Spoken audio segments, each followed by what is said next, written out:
ಓಂ ಶ್ರೀ ಗುರುಭ್ಯೋ ನಮಃ. ಫ್ರೆಂಡ್ಸ್, ಎಲ್ಲರಿಗೂ ನಮಸ್ಕಾರ. ಕುಂಭರಾಶಿಯವರೇ ಗಮನಿಸಿ, ಡಿಸೆಂಬರ್ 5ರಿಂದ 15ರವರೆಗೆ ನಿಮ್ಮ ಜೀವನದಲ್ಲಿ ಆರಂಭವಾಗುವ ಈ ದಿನಗಳ ಶಕ್ತಿ ಬದಲಾವಣೆ ಸಾಮಾನ್ಯವಲ್ಲ. ಕಳೆದ ಕೆಲವು ವಾರಗಳಿಂದ ನಿಮ್ಮೊಳಗೆ ಒಂದು ಅಸ್ಪಷ್ಟ ಒತ್ತಡ, ಕಾರಣ ತಿಳಿಯದ ಆತಂಕ, ಕೆಲಸಗಳು ನಡೀತಾ ಇದ್ರೂ ಕೂಡ ಮಧ್ಯದಲ್ಲಿ ನಿಂತು ಬಿಡುವಂತಹ ಸ್ಥಿತಿ, ಏಕಾಏಕಿ ಯಾರೂ ಕಾಣದ ಕಾರಣ ಹೇಳದ ಗೊಂದಲ, ಇವೆಲ್ಲ ನಿಮ್ಮ ಮೇಲಿರುವ ಗ್ರಹ ಚಕ್ರದ ಒತ್ತಡದ ಪರಿಣಾಮ. ಈ ಬಾರಿ ಬರುವ ಗಾಳಿಯಷ್ಟೇ ಅಲ್ಲ, ಒಂದು ಬಾರಿ ಚಂಡಮಾರುತದಂತೆ ದೊಡ್ಡ ಬದಲಾವಣೆ ನಿಮ್ಮ ಜೀವನ ರೇಖೆಯಲ್ಲಿ ರೂಪುಗೊಳ್ಳುತ್ತೆ. ಆದರೆ ಅದು ಭಯಾನಕವಲ್ಲ, ಬದಲಾಗಿ ಭವಿಷ್ಯವನ್ನು ತಿರುವು ತರುವಂಥದ್ದು. ಈ ದಿನಗಳ ಅವಧಿಯಲ್ಲಿ ನಿಮ್ಮ ಜೀವನದ 3 ದೊಡ್ಡ ಗ್ರಹಗಳು ಕುಜ, ಗುರು ಮತ್ತು ರಾಹು ತಮ್ಮ ಸ್ಥಾನ ಗತಿಯನ್ನು ಬದಲಾಯಿಸಿಕೊಳ್ತಾರೆ. ಈ ಸಂಭವ ಸಾಮಾನ್ಯವಾಗಿ ಪ್ರತಿ ಕೆಲ ವರ್ಷಗಳಿಗೊಮ್ಮೆ ಮಾತ್ರ ಕಾಣುತ್ತೆ. ಈ ಬದಲಾವಣೆಯಿಂದ ನಿಮ್ಮ ಹಣ, ಕೆಲಸ, ಸಂಬಂಧ, ಆರೋಗ್ಯ ಮತ್ತು ಆತ್ಮವಿಶ್ವಾಸ ಎಲ್ಲವೂ ಕೂಡ ಹೊಸ ದಿಕ್ಕಿಗೆ ಚಲಿಸುತ್ತೆ. ಡಿಸೆಂಬರ್ 5ರಿಂದ 8ನೇ ತಾರೀಕುವರೆಗೆ ದಿನ ಏನಿದೆ ಅವು ಪರೀಕ್ಷಾ ದಿನಗಳು. ಏಕೆಂದರೆ ಸೂರ್ಯ, ಶುಕ್ರ, ಕುಜ ನಿಮ್ಮ ವೃತ್ತಿ ಭವನದಲ್ಲಿ ಗುಂಪಾಗಿ ನಿಂತಿವೆ. ಇದು ಒತ್ತಡ ಹೆಚ್ಚಾದರೂ ಕೂಡ ಸಾಧನೆಯ ಬಾಗಿಲು ತೆರೆಯುವ ಕಾಲ. ಆದರೆ ಈ ದಿನಗಳಲ್ಲಿ ನೀವು ಕೋಪಕ್ಕೆ ಆಸ್ಪದವನ್ನು ಕೊಡಬಾರ್ದು, ತುರ್ತು ನಿರ್ಧಾರ ತೆಗೆದುಕೊಳ್ಬಾರ್ದು. ಯಾರಾದರೂ ನಿಮಗೆ ಸವಾಲು ಹಾಕಿದರೆ ಪ್ರತಿಕ್ರಿಯೆ ಕೊಡದೆ ಸೈಲೆಂಟ್ ಆಗಿರೋದು ಒಳ್ಳೆಯದು.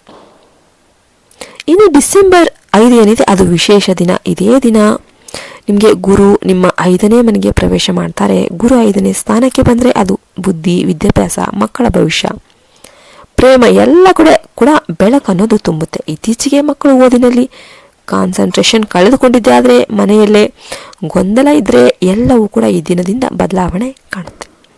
ಮಕ್ಕಳು ಸಾಧನೆಗಾಗಿ ಒಂದು ಹೊಸ ಜೋಶನ್ನು ತೋರಿಸ್ತಾರೆ.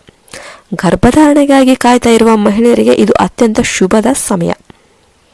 ಇನ್ನು ಡಿಸೆಂಬರ್ 7 ನಿಮ್ಮ ವರ್ಷದ ದೊಡ್ಡ ತಿರುವು ದಿನ. ಈ ದಿನ ಕುಜ ನಿಮ್ಮ ಲಾಭ ಸ್ಥಾನಕ್ಕೆ ಅಂದರೆ 11ನೇ ಮನೆ ಬರ್ತಾರೆ. ಕುಜ ಇಲ್ಲಿಗೆ ಬಂದರೆ ಹಣದ ಅರಿವು ವೇಗವಾಗಿ ಜಾಸ್ತಿ ಆಗುತ್ತೆ. ಸಿಲುಕಿಕೊಂಡಿದ್ದ ಹಣ ಕೂಡ ಬಿಡುಗಡೆ ಆಗುತ್ತೆ. ವೃತ್ತಿಯಲ್ಲಿ ಯಾರೋ ತಡಿತಿದ್ದ ಪ್ರಗತಿ ಮತ್ತೆ ಓಡಾಟ ಆರಂಭವಾಗುತ್ತೆ. ನೀವು ಮಾಡ್ತಾ ಇದ್ದ ಯಾವುದಾದ್ರೂ ಒಂದು ಸಣ್ಣ ಬಿಸ್ನೆಸ್ ಇದ್ದರೆ ಅದು ಏಕಾಏಕಿ ದೊಡ್ಡ ಮಟ್ಟಕ್ಕೆ ತಿರುಗಬಹುದು. ಇನ್ನು ಬೇಡಿಕೆ ಇದ್ರೂ ಕೂಡ ಹಣ ಬರ್ತಿಲ್ಲ ಎಂಬ ಒಂದು ಸ್ಥಿತಿಯಲ್ಲಿತ್ತು, ಇದು ಇಲ್ಲಿಗೆ ಮುಗಿದೋಗ್ಬಿಡುತ್ತೆ. ಇನ್ನು ಪ್ರಯತ್ನ, ಲಾಭ ಎಂಬ ಒಂದು ಸರಪಳಿ ಏನಿತ್ತು ಅದು ವೇಗವಾಗಿ ಚಲಿಸೋದಕ್ಕೆ ಇದೇ ಕಾರಣವಾಗಿಬಿಡುತ್ತೆ. ಇನ್ನು ಡಿಸೆಂಬರ್ 8 ಮತ್ತು 9 ಎಚ್ಚರಿಕೆ ದಿನ.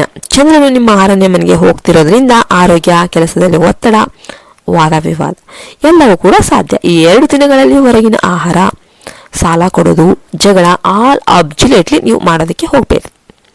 ಆರೋಗ್ಯದಲ್ಲಿ ಜ್ವರ, ಶೀತ, ಹೊಟ್ಟೆ ಸಮಸ್ಯೆಗಳು ಬರಬಹುದು. ಮಾನಸಿಕವಾಗಿ ಸ್ವಲ್ಪ ಡೌನ್ ಆಗಿರೋದು ಸಹಜ. ಇದನ್ನು ನೀವು ದೊಡ್ಡದಾಗಿ ತಗೊಳ್ಕೊಳ್ಳೋ ಅವಶ್ಯಕತೆ ಏನು ಇಲ್ಲ. ಡಿಸೆಂಬರ್ 10 ಮತ್ತು 11 ಮನಸ್ಸಿಗೆ ನೆಮ್ಮದಿ. ಚಂದ್ರನು 7ನೇ ಸ್ಥಾನಕ್ಕೆ ಬರ್ತಾನೆ. ಸಂಬಂಧಗಳಿಗೆ ಕ್ಲಾರಿಟಿ ಅನ್ನೋದು ಬರುತ್ತೆ. ಸಂಗಾತಿಯೊಳಗೆ ಕಳೆದ ಕೆಲವು ದಿನಗಳ ಒಂದು ಮಿಸ್ಅಂಡರ್ಸ್ಟ್ಯಾಂಡಿಂಗ್ ಏನಿತ್ತು ಅದೆಲ್ಲವೂ ಕೂಡ ಕಡಿಮೆ ಆಗುತ್ತೆ. ಇನ್ನು ವ್ಯಾಪಾರಿಗಳ ಪಾಲುದಾರರ ಜೊತೆಗೆ ಮಾತುಕತೆ ಸ್ಮೂತ್ ಆಗಿ ನಡೆಯುತ್ತೆ. ಇನ್ನು ವಿದ್ಯಾರ್ಥಿಗಳಿಗೆ ಈ ದಿನಗಳು ಅತ್ಯಂತ ಶುಭದ ದಿನಗಳು. ಅವರ ಕಾನ್ಸಂಟ್ರೇಷನ್ ಅನ್ನೋದು ಪೀಕ್ ಲೆವೆಲ್ಗೆ ಹೋಗುತ್ತೆ. ಇನ್ನು ಡಿಸೆಂಬರ್ 12, 13, 14 ಈ 3 ದಿನ ಚಂಡಮಾರುತದ ಕೇಂದ್ರ ಭಾಗ.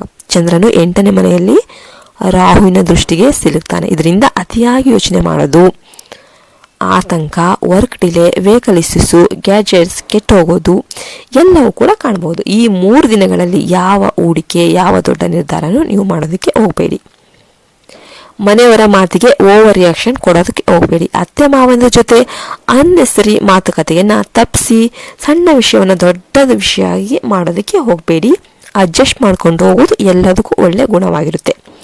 ಇದು ಕರಗುವ ಮೋಡ ಮಾತ್ರ ಆಗಿರುತ್ತೆ. ಇನ್ನು ಡಿಸೆಂಬರ್ 15 ಏನಿದೆ ಚಂಡಮಾರುತದ ಅಂತ್ಯ, ಅದೃಷ್ಟ ಆರಂಭ ಆಗುತ್ತೆ. ಈ ದಿನ ಚಂದ್ರನು ಭಾಗ್ಯಸ್ಥಾನಕ್ಕೆ ಬಂದು ನಿಮ್ಮ ಶಕ್ತಿಯನ್ನು ಲೈಟ್ ಮಾಡ್ತಾರೆ. ಮನಸ್ಸು ತೂಕ ಕಡಿಮೆ ಆಗುತ್ತೆ ಮತ್ತು ನೀವು ಹೊಸ ಯೋಜನೆಗಳಿಗೆ, ಹೊಸದೇನಾದರೂ ಪ್ಲ್ಯಾನ್ ಮಾಡಿದರೆ ಹೊಸ ಪ್ರಾರಂಭಗಳಿಗೆ ನೀವು ಸಿದ್ಧರಾಗ್ತೀರಾ.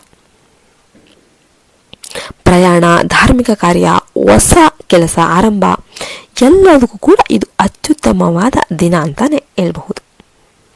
ಇಷ್ಟು ದಿನಗಳ ಒಂದು ನಿಮ್ಮ ಜೀವನದ ಮುಖ್ಯ ಸಂದೇಶ ಏನೆಂದರೆ 5ರಂದು ಬುದ್ಧಿ ಬೆಳಗುತ್ತೆ, ಮಕ್ಕಳ ವಿಷಯ ಸುಧಾರಿಸುತ್ತೆ, 7ರಂದು ಹಣದ ಬಾಗಿಲು ತೆರೆದುಕೊಳ್ಳುತ್ತೆ, ದೀರ್ಘಕಾಲದ ಸಂಕಷ್ಟ ಮುಗಿಯುತ್ತೆ, 8, 9ರಂದು ನೀವು ಎಚ್ಚರಿಕೆಯಾಗಿರಬೇಕು, 12, 14ರಂದು ಮನಸ್ಸಿನ ಮಬ್ಬಿನ ದಿನಗಳು, ಮೌನ ಮತ್ತು ಶಾಂತಿ ಎಲ್ಲದಕ್ಕೂ ಕೂಡ ಓನ್ಲಿ ಸೊಲ್ಯೂಷನ್ ಆಗಿರುತ್ತೆ, 15ರಂದು ಭಾಗ್ಯ ನಿಮ್ಮತ್ತ ವಾಪಸ್ ಬರುತ್ತೆ. ನೀವು 8ನೇ ತಾರೀಕು, 9ನೇ ತಾರೀಕು, 12ನೇ ತಾರೀಕು, 14ನೇ ತಾರೀಕು ಹುಷಾರಾಗಿರಿ ಅಷ್ಟೆ. ಇನ್ನು ಪರಿಹಾರವಾಗಿ ಏನು ಮಾಡ್ಬೋದು? ಇದಕ್ಕೆಲ್ಲದಕ್ಕೂ ಪರಿಹಾರ ಅಂದರೆ ಮಂಗಳವಾರ, ಶನಿವಾರ ಹನುಮಾನ್ ಚಾಲಿಸವನ್ನು ಪಠಿಸ್ರಿ. ಮತ್ತು ಮಂಗಳವಾರ ಬಡವರಿಗೆ ಸಾಧ್ಯ ಆದಷ್ಟು ನೀವು ಬೇಳೆಕಾಳು ದಾನ ಮಾಡಿ. 12ನೇ ತಾರೀಕು, 14ನೇ ತಾರೀಕು ಶಿವನ ಆರಾಧನೆ ಮಾಡಿ. ಫ್ರೆಂಡ್ಸ್, ಇದಾಗಿತ್ತು ಇವತ್ತಿನ ವಿಡಿಯೋ ಇಷ್ಟ ಆದರೆ ಲೈಕ್ ಮಾಡಿ, ಶೇರ್ ಮಾಡಿ, ಸಬ್ಸ್ಕ್ರೈಬ್ ಮಾಡಿ. ವಿಡಿಯೋಗೆ ಒಂದು ಲೈಕ್ ಕೊಡೋದ್ರಿಂದ ಈ ರಾಶಿಯ ಎಲ್ಲರಿಗೂ ಕೂಡ ವಿಡಿಯೋ ರೀಚ್ ಆಗುತ್ತೆ. ಓಂ ಶ್ರೀ ಭಗವತಿ ಅಂತ ಅಮ್ಮನವರ ಹೆಸರು ಕಮೆಂಟ್ ಮಾಡಿ, ಜೈ ದುರ್ಗಾದೇವಿ ಅಂತ.